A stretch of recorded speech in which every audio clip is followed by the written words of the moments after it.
Timothée, Tite, Philémon, Hébreu, Jacques, Pierre, Jean, 3 Jean, Jude, Apocalypse.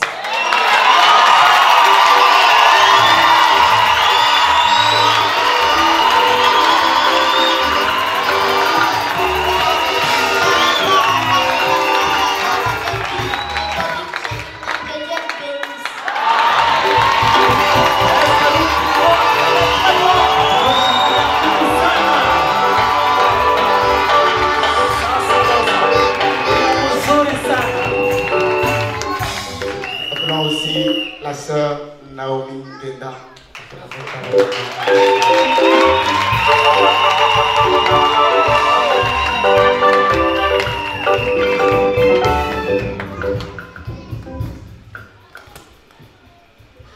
Bonjour chers parents. Bonjour. Je suis devant vous pour parler sur les 10 commandements que Dieu a donnés à Moïse sur les monts Sinaï. Premier commandement, tu n'auras pas d'autre Dieu devant ma face. Deuxième commandement, tu ne te feras point d'image taillée, ni de représentation quelconque des choses qui sont en haut dans les cieux, en bas sur la terre, dans les eaux plus bas que la terre. Tu ne te prosterneras point devant elles et tu ne les serviras point, car moi l'Éternel, ton Dieu, je suis un Dieu jaloux. Troisième commandement, tu ne prendras point le nom de l'Éternel, ton Dieu, en vain, car l'Éternel ne laisserait point impuni celui qui prendra son nom en vain. Quatrième commandement, souviens-toi du jour du repos pour les sanctifier. Tu travailleras 6 jours, mais le 7e jour est le jour du repos de l'Éternel, ton Dieu.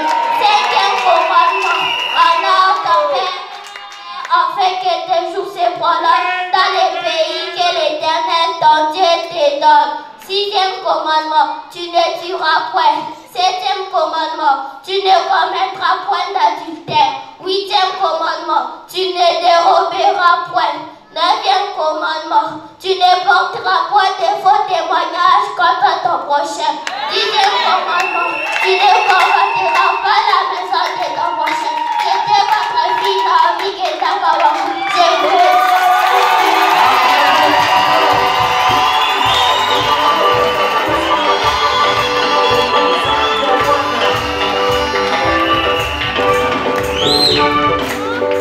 Avec ça, nous espérons avoir une église dans l'avenir. Nous appelons aussi Benovi Rabea. Bonjour chers parents. Bonjour. Je suis devant vous pour vous présenter les 9 béatitudes. Le mot béatitude signifie bonheur parfait. Le voici. Première béatitude. Heureux le pauvre en esprit, car le royaume des cieux est à eux. Deuxième béatitude. Heureux les affligés, car ils seront consolés. Troisième béatitude. Heureux les débonneurs, car ils hériteront la terre. Quatrième béatitude. Heureux ceux qui ont faim et soif de la justice, car ils seront rassasiés. Cinquième béatitude. Heureux les miséricordieux, car ils obtiendront miséricorde. Sixième béatitude. Heureux ceux qui ont le cœur pur, car ils verront Dieu. Septième béatitude. Heureux ceux qui procurent la paix, car ils seront appelés fils de Dieu. Huitième béatitude. Heureux ceux qui sont persécutés pour la justice, car le royaume des cieux est à eux. Neuvième béatitude. Heureux serez-vous lorsqu'on vous outragera, lorsqu'on vous persécutera. On dira de toutes sortes de mal à cause de moi. C'était votre fils Benovi à qui il a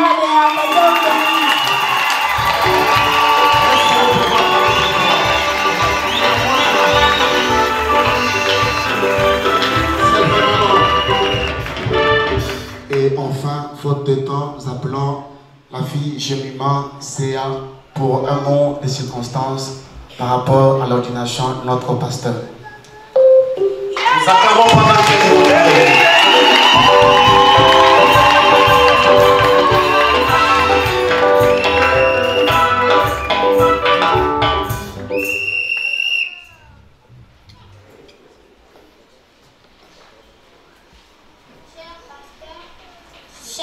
pasteur Justin Kabangu.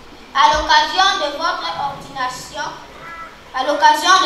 ordination, en tant que berger de notre jolie petite église Shekinah Tabernacle, nous, Ekodim Shekinah, nous vous remercions pour votre soutien spirituel et maternel depuis que l'école des dimanches a commencé en 2015.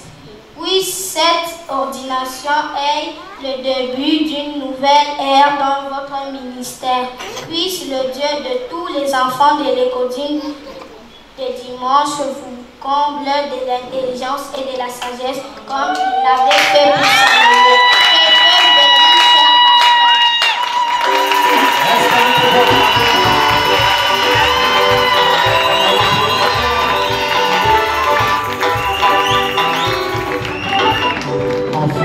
On va suivre un chant avec les enfants.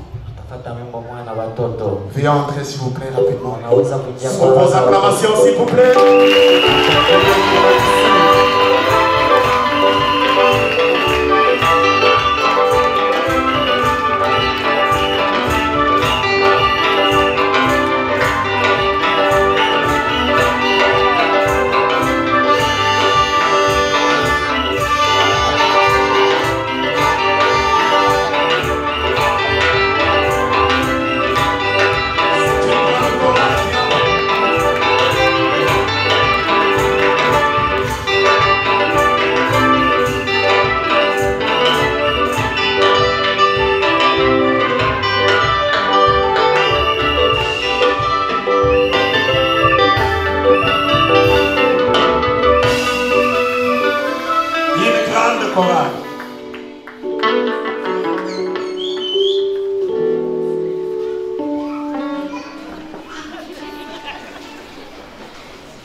nous préparer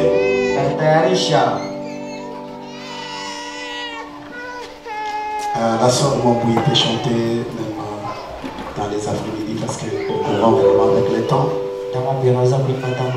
Notre temps est parti. Comme il y a 2 cultes aujourd'hui, on va nous excuser. Je vois la soeur, que Dieu vous bénisse, maman. Je salue aussi ma maman. Que Dieu bénisse, maman. Que Dieu vous bénisse. Pour toutes mes mamans qui sont là, que Dieu vous comble richement. Nous allons nous tenir tous debout. Mettez-vous debout et paix avec force. Nous allons louer notre Dieu avec un cantique. Après ce cantique, nous allons écouter la parole de Dieu et aussi l'ordination du pasteur. Et que nous soyons vraiment dans cette fièvre. Et si nous voulons chanter, chantons comme les rachètes. Parce qu'on peut conduire.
Nous allons acclamer très fort. Très fort, poussez les cris de joie.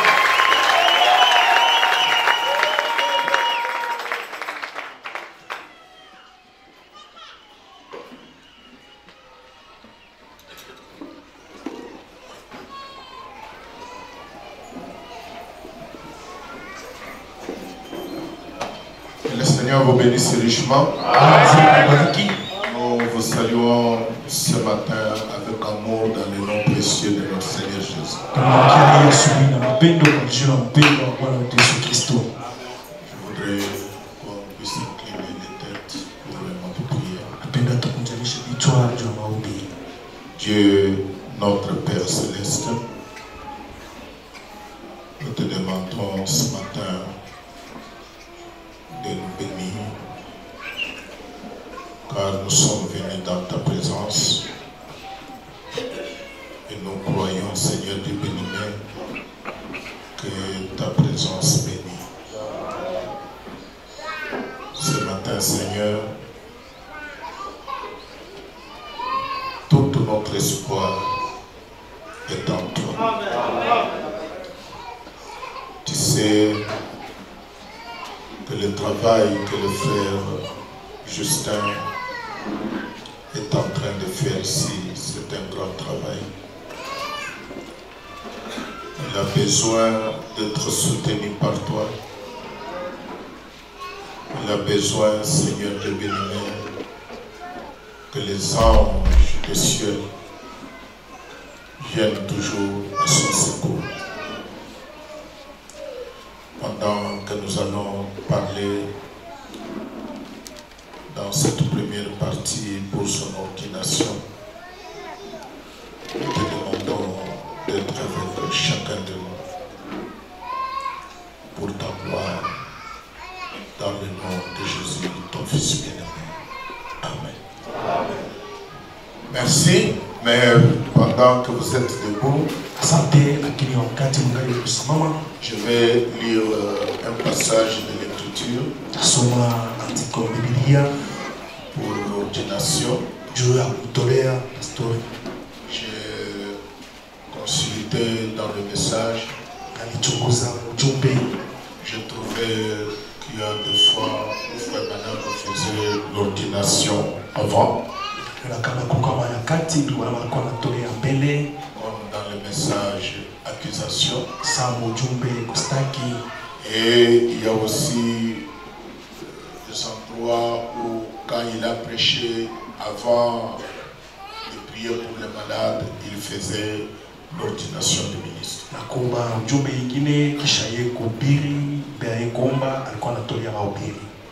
J'ai choisi ce matin de prendre le modèle d'accusation. Parce que, compte tenu de certaines choses que je vais dire dans ma prédication, j'ai souhaité que l'ordination se fasse avant. Amen. Donc, je vais lire dans le livre de Jérémie, chapitre 1, à partir du verset 5. Avant que je t'eusse formé dans le ventre de ta mère,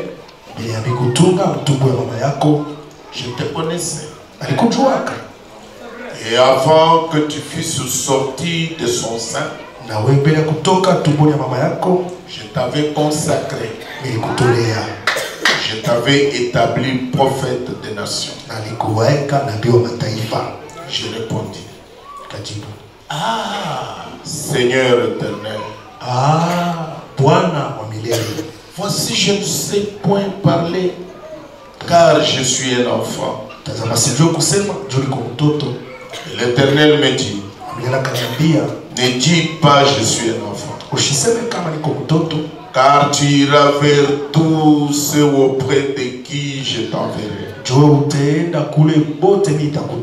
Et tu diras tout ce que je t'ordonnerai.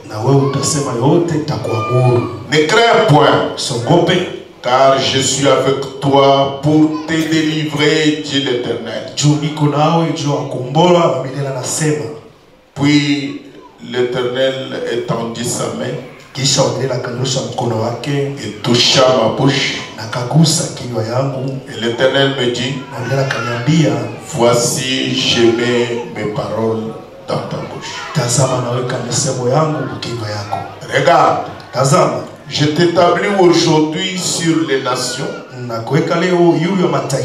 et sur le royaume pour que tu arraches et que tu abattes, pour que tu ruines et que tu détruises, pour que tu bâtisses et que tu plantes.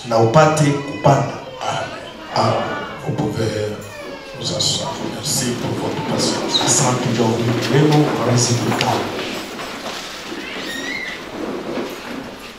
Donc, nous allons parler en quelques mots parce que l'ordination, ce n'est pas comme consacrer les enfants.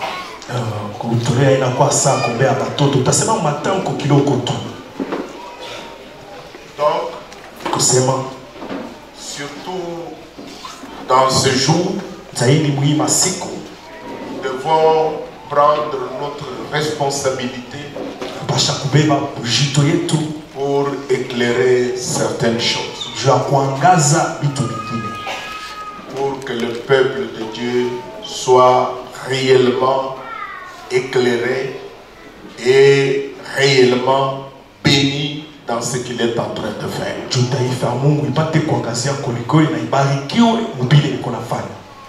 Nous avons reçu un précieux message.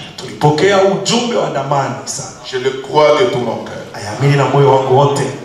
Mais ce message n'est pas un message contraire à la Bible. Ce message sort directement de la Bible. Frère Madame n'est pas venu avec un message contraire à la Bible.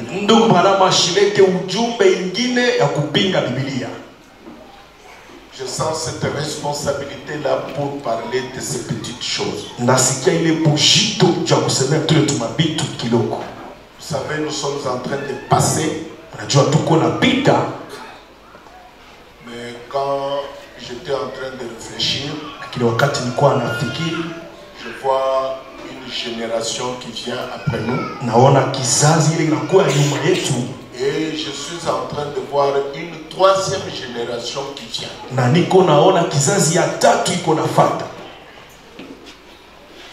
La génération qui vient après nous deviendra les anciens de cette église. Et la troisième génération va se référer à cette deuxième génération. C'est pourquoi quelquefois personnellement, je suis dans la joie pour voir ce que Dieu est en train de faire avec la génération qui vient après.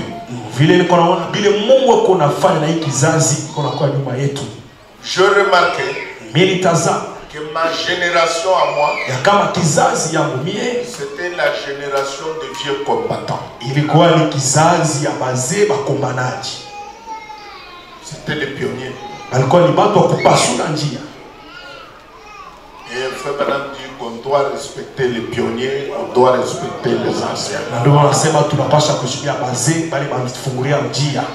Mais je remarquais que la deuxième génération, la génération de frère Albert, de frère Eugène, de frère Gédéon et les autres que je ne connais pas, c'est une génération réconciliante. C'est une génération qui a remarqué nos erreurs et qui veut faire mieux que nous. Et si nous voyons ça, nous remarquons comment Dieu est en train d'opérer dans son église. Tunaona vile Mungu iko natenda mkanisa yake. Et maintenant, il y a une troisième génération. Sasa kuna kwa kizazi ya tatu qui est en train de venir après la génération d'Albert, Eugène et les autres. Ile iko nafuata nyuma kizazi ya ndugu Albert, ndugu Eugène na bingine. Ce sont les enfants qui ont commencé à prendre l'épée. Ni bale batoto banaanza kuchukua upanga pour combattre, juu ya kumbana. Mais cette génération, la troisième, lakini ile kizazi ya tatu doit se référer à la deuxième génération. Inapaswa nayo kuangalia ile kizazi ya pili. Parce que la deuxième génération juu kizazi ya pili a pris l'expérience de la première génération. Ibeba onjo ya kizazi ya kwanza. Et la première génération na kizazi ya kwanza est en train de passer. Iko napita. Il n'y a personne qui restera éternellement sur la terre. Hakuna mtu atabaki milele pa dunia hapa.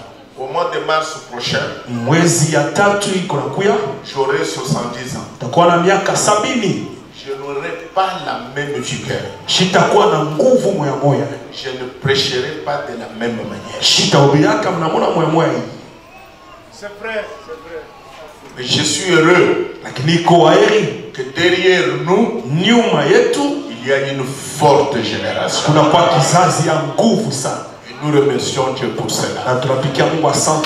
C'est pourquoi je sens cette responsabilité de dire et de déclarer certaines choses. C'est pourquoi je ne suis pas pressé.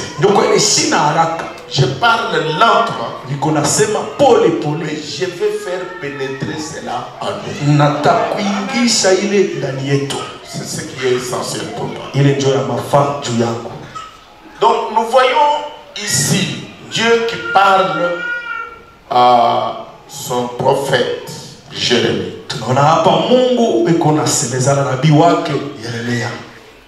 Et Dieu dit à Jérémie, avant que je t'eusse formé dans le ventre de ta mère. Regardez là où Dieu va. Avant que Jérémie eût été formé dans le ventre de sa mère. Donc il n'existait même pas sous forme d'une masse. Il n'existait même pas sous la forme d'une semence. Sa germe n'était pas encore dans sa maman. Mais Dieu dit, je te connais. Quel Dieu nous avons. Il nous connaît avant que nous existions. Il dit à Jérémie, avant que tu fusses sorti de son sein, tu étais encore dans le sein de ta mère. Je t'avais consacré. Je t'avais établi. Je parle de la consécration. Donc, Jérémie, Dieu l'avait consacré depuis le ventre de sa mère.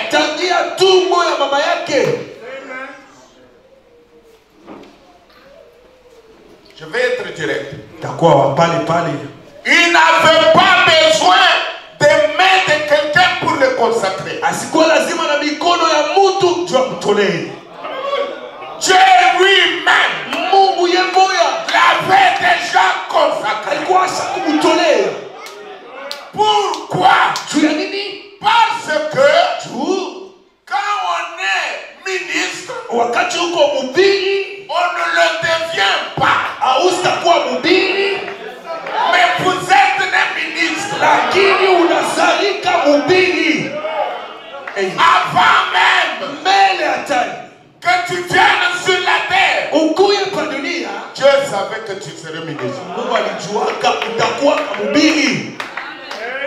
Le dons et les appels sont sans repentance. Quelqu'un peut ne pas croire que vous êtes ministre. Je ne crois pas à quelqu'un qui a la métro-ministre dans sa poche. C'est Dieu lui-même qui vous a prédestiné. Il est lui-même qui vous a ordonné que le ventre de votre mère.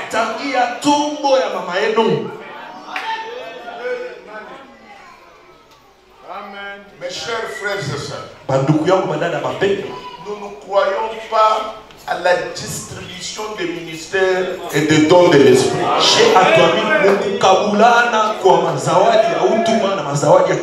Mais nous croyons que vous êtes nés avec ce don. Peut-être que vous n'avez pas encore pris conscience. Quand vous étiez jeune, en train de jouer, Dieu vous regardait. Disait celui-là, je vais en faire mon ministre. Mais toi tu ne savais pas. Tu allais à l'école. Tu étudiais. Tu étais intelligent. Mais pour Dieu, tout ça c'était une préparation pour arriver à la destination. Et sa destination, c'était que tu deviennes ministre dans ce message. Amen. Chaque personne qui prêche, Dieu l'a prédestiné à la prédication. Amen. Remarquez, comme je l'avais dit chez pasteur Albert Robot, que Moïse était monté sur la montagne pour prendre la vision, pour venir construire le tabernacle. Et le tabernacle, c'est le type de l'église. Le tabernacle, c'est le type de l'homme. C'est le type de l'individu. Donc Dieu donne la vision à Moïse. Mais ce que Dieu fait, il donne à Moïse les gens qui pouvaient amener cette vision à l'accomplissement.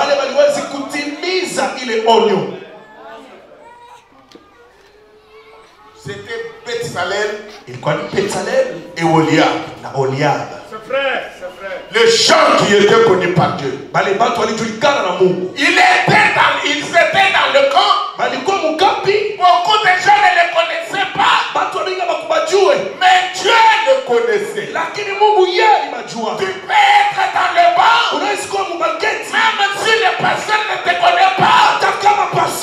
Mais Dieu te connaît.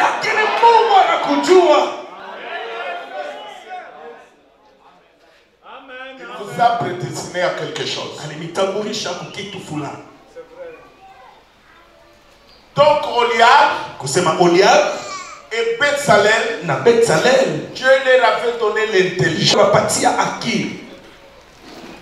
Toutes les choses d'après ce que Moïse avait vu. Ils ont tout arrangé. Si vous lisez la Bible, vous trouverez que c'était Bethsalel et Oliab qui avaient construit tous les tabernacles. Mais on ne parle jamais du tabernacle de Bethsalel. On parle toujours du tabernacle de Moïse. Parce que Moïse était le principal architecte. C'est la même chose aujourd'hui. Nous avons notre Moïse que vous ne vouliez pas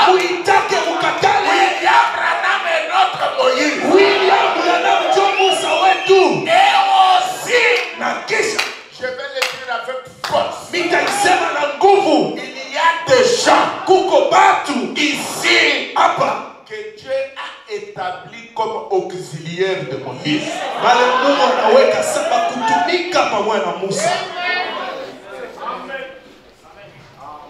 Il y a des gens ici Kuko batu que Dieu bale Mungu a établi anaweka pour être auxiliaire. bafanya kazi. Frère Branham dit Ndio mama anasema que nous sommes nés tunazalika avec ce don en nous. na ile zawadi ndani yetu. Quand vous êtes sortis du sein de votre mère, Pale unatoka mtumbo ya mama yako, vous êtes sortis avec un don de prédicateur. unatoka na ile zawadi ya mhubiri. Frère Branham dit Ndio mama anasema dans la colonne de feu, 23 il interprète ce que Dieu a dit à Jérémie. iko nafasi ile Mungu alimwambia Yeremia. Il dit Anasema ça se pue. hii ni safi, C'est une grâce imméritée. inakuwa neema yasipo kustahili. C'était Dieu. Ilikuwa ni Mungu.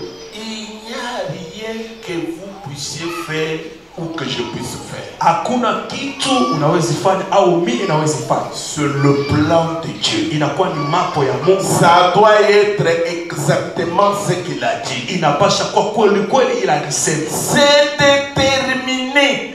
Niisha kupangiwa. Si vous remarquez, Kama mnatazama les dons et les appels sont sans repentir. mwito na mazawadi haiko ya kutubu. Voyez-vous cela? Eti Il dit, c'est la grâce imméritée. asema ni neema yasipo kustahili. Je ne suis pas devenu ministre par ma force. Mishikuwe mhubiri kupitia nguvu yangu. J'avais donné cet exemple, ce témoignage à Robot. Mileta hii ushuda kule kwa robot. Je voulais devenir militaire. Askari. C'est vrai, c'est vrai. Je suis allé pour me faire enrôler. Milienda juma ningishe. Mais ce n'était pas à cela que Dieu m'avait prédestiné. Haikuwake kule Mungu alinitaka. Et Dieu a mis toutes les barrières sur la route Na Mungu anaweka vizuizo yote mjia pour que je ne le devienne pas. juu nishikuye askari.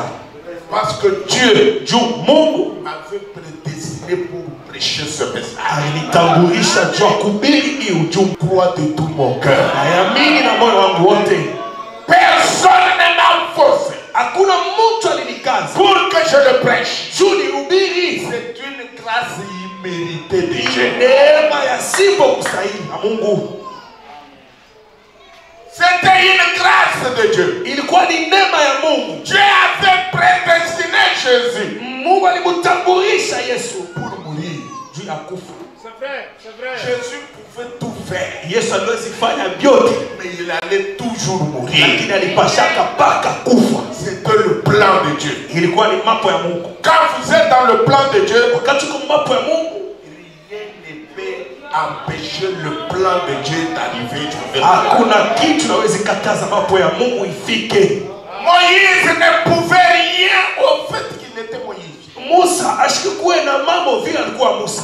Il était né Moïse. Yeye alizalika Musa. Est-ce vrai? Eti ni kweli Jean-Baptiste, Yohana Mbatizaji 712 ans avant sa naissance, miaka 512 mbele ya kuzaliwa était la voix de celui qui crie dans le désert, alikuwa sauti iliyolalamika mjangwa, annoncée par le prophète Esaïe. mwenyewe alitambulisha kwa nabii Isaya. Est-ce vrai? Eti ukweli Jérémie, Yeremia, Dieu a parlé à Jérémie, Mungu alimwambia Yeremia, disant, anasema avant que tu sois né, mbele ya wewe kuzalika je te connaissais. mimi kujua, Je t'avais consacré. mimi kutolea, Et je t'avais établi prophète des nations. na mimi kuweka nabii wa mataifa Avant même que tu sortes du ventre de ta mère. mbele ya wewe kutoka hata mtumbo ya mama yako.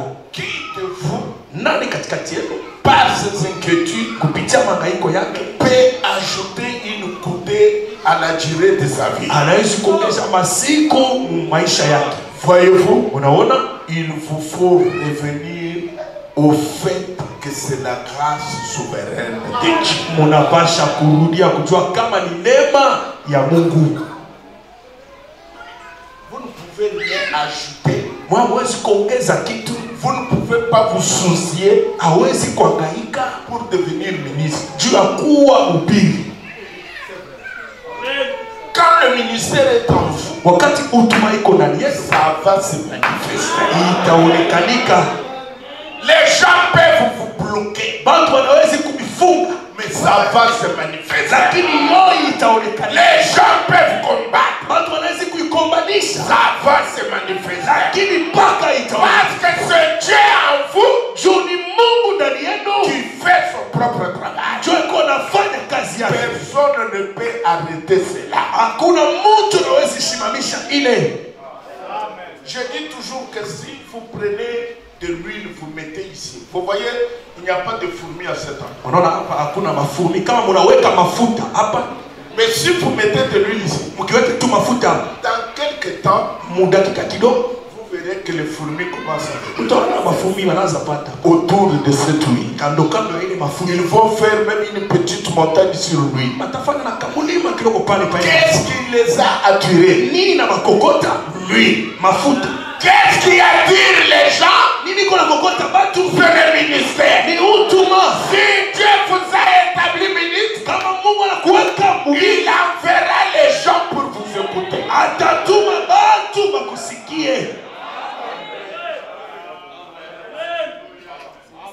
C'est pas un problème de bagarre. C'est pas un problème de discussion. C'est un problème de s'attendre à Dieu. Si c'est Dieu, je vous le dis, ça arrivera. Dieu vous enverra à Kipushi pour du travail. Mais réellement, ce n'est pas pour ce travail. Il vous a envoyé à Kipushi parce qu'il a un travail à faire avec vous.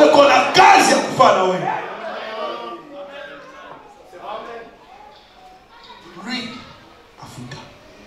attire les fourmis. Dis-moi un peu. Quand Noé construisait l'arche, Noé n'est pas allé en brousse pour chercher les animaux qui doivent venir entrer.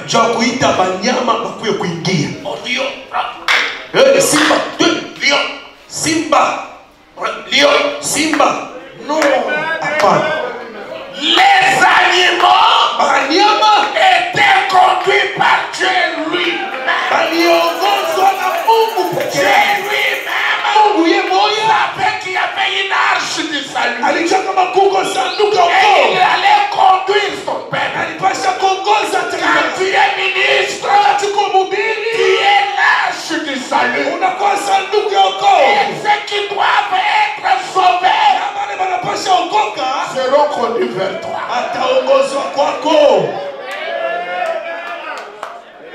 Vous n'avez rien à faire. Oui, mon frère. Ce n'est pas une guerre. Ce n'est pas un combat. Mais c'est Dieu qui doit faire quelque chose.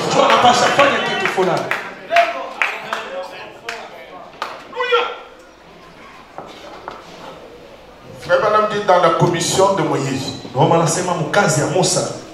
il dit maintenant, selon mon humble conviction, ces convictions sont aussi nos convictions.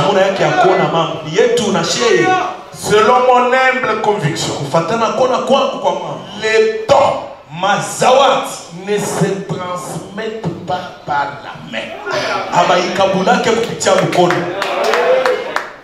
Les dons sont préordonnés de Dieu. Les dons et les appels sont sans repentance. Vous pouvez dire des choses, essayer et faire en sorte que ces choses marchent bien, et croire correctement, et agir correctement. Mais c'est en vain si Dieu lui-même n'est pas derrière cela. Ça ne sert à rien de tromper. Vous ne pouvez pas duper Satan. Hamwezi kumulanda shetani. Il ne sera pas dupé. Vous devez savoir où vous vous tenez. Munapasha jua wapi munashimamia. Dieu, Mungu, voit les choses à l'avance. Il connaît sa prophétie. Ce qui va arriver. Il commence quelque chose ici pour l'accomplir là-bas. Et quand il vit que c'était le temps où les gens allaient avoir besoin de ceci, il suscita un petit garçon du nom de Moïse, né d'une naissance particulière. Pharaon a fait tout pour tuer Moïse. Mais Moïse était préordonné par Dieu pour faire sortir les enfants hébreux de l'Égypte. Mais si vous les tuez, Dieu n'a pas de pièces de rechange. Quand Dieu vous choisit, il n'y a pas une pièce de rechange. Quelqu'un peut dire amen. Quand Dieu choisit le pasteur Justin, il n'y aura pas une pièce de rechange. Même s'il n'est pas là, quelqu'un d'autre va le remplacer. Oh man, laissez-moi dire quelque chose. Vous sentirez toujours la différence. Pourquoi? Parce que chaque personne est spéciale dans ce que Dieu fait.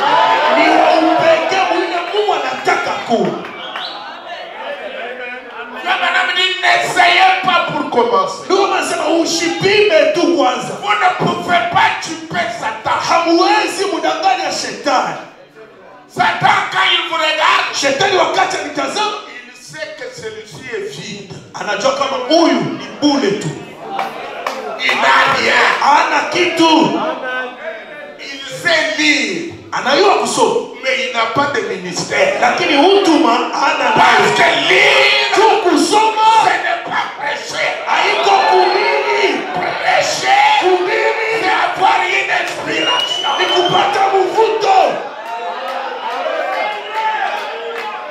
Chaque personne qui sait lire n'est pas prêcher.